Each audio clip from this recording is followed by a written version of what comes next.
Hi, I'm Madeline. Hi, I'm Steven. Hi, I'm Nicole. The old me was fearful, anxious, and living in sin. The old me was a liar, secretive, and not trustworthy. The old me was an atheist, full of shame and bitter. But then Jesus brought me back to life. But then Jesus brought me back to life. But then Jesus brought me back to life.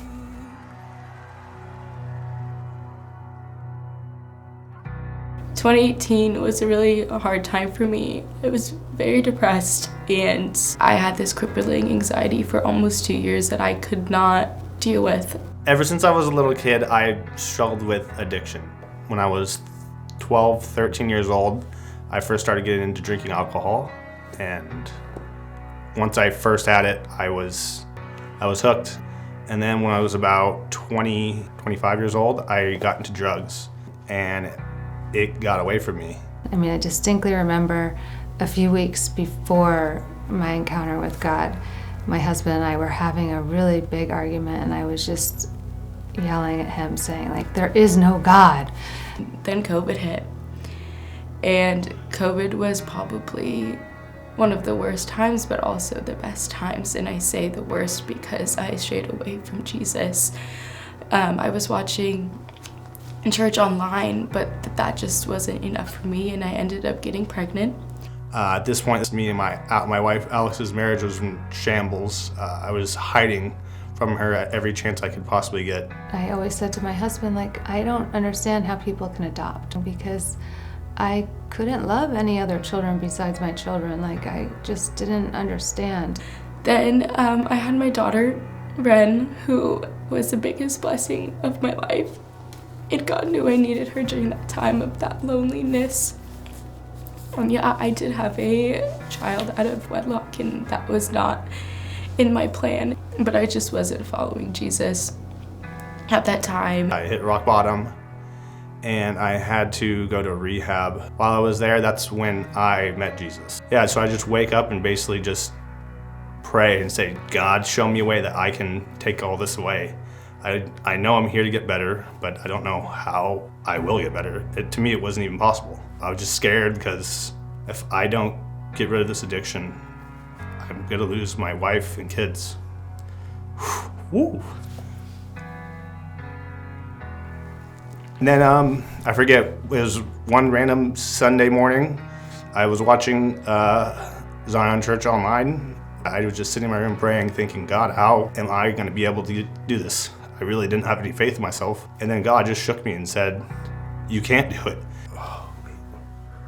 God just shook me and said that you can't do it. Let me do it and take it away from you. Literally at that moment, that's when I just felt something lift off me and just overwhelmed with joy. And I had reached out to a friend of mine who attends Zion.